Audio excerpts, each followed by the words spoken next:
Thread Film Radio. I'm David Martos. We're in the 67th edition of San Sebastian Film Festival. We're here with the director of Beyond the Horizon. Hello, how are you? Hello, I'm fine. My first question would be, I read that you got inspired, at least partially, for the film of your own experience as a woman, as your own change. You changed as a woman from one woman to another woman. You say you experienced a transformation. I would like you to elaborate on that, please.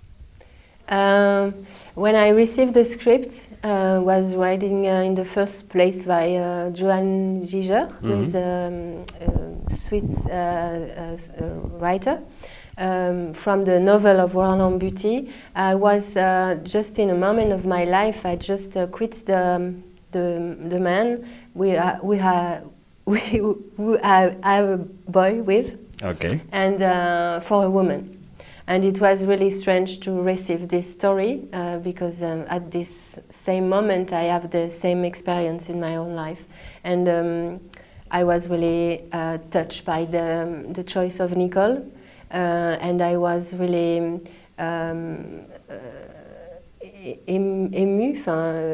moved inside because of the child gaze in the novel, okay, and in the script, because everything is going on in the eyes of this young boy.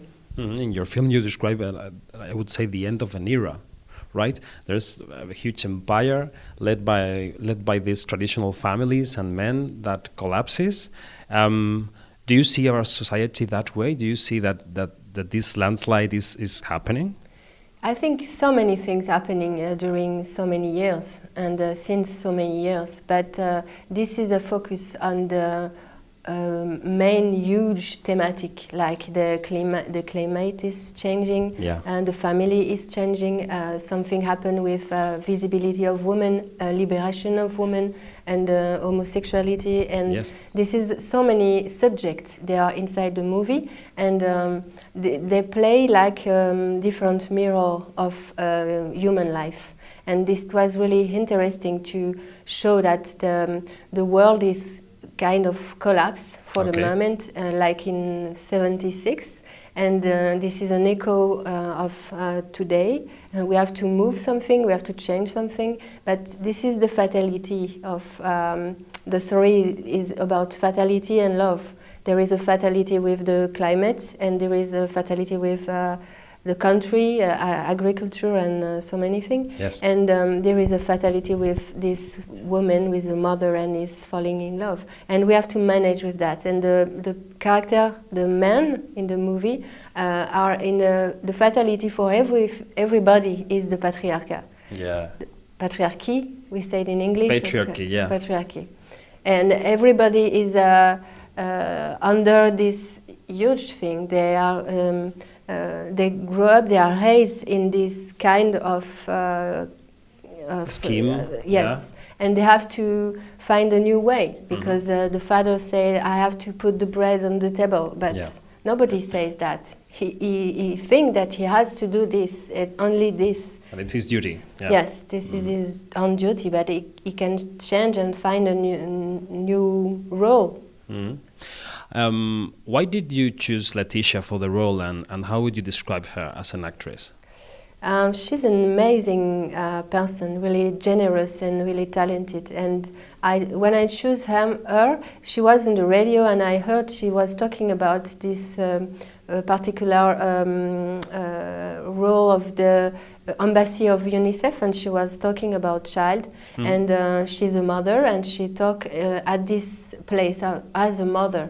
To be an embassy for all the children, and I feel that I have the same relationship with my own child. I have to give something to him, and perhaps if the woman and the man follow the desire and want to change the vision and the world, this is a good example for our children. What kind of world we're gonna let to them if we don't do anything with the climate, with the family, with the what's being a human? What's this? Mm-hmm.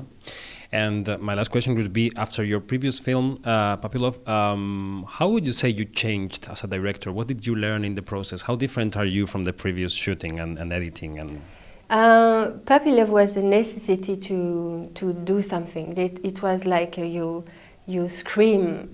For the first movie, you have something to say, something to scream. And this one is another kind of scream. But I want really, this movie is really particular because this is a relationship between the spectator and the story. Yes. I want to create a link because of the nostalgia, because of all the thematics we just saw. And it was, for me, the movie that I want the people can see. And something is more quiet and more accessible, I think. This is less violent. But I understood that make movies is not an enterprise of seduction. I don't want to seduce people. I really want to create this kind of link. When I see a movie or when I read a book, I'm happy if this job creates something in me, it changes me. And I want this. I want people can see something with the emotion and they can change with emotion. Okay, Delphine, thank you very much for being with us today. Thank you. This was an interview for Fred, the Festival Insider.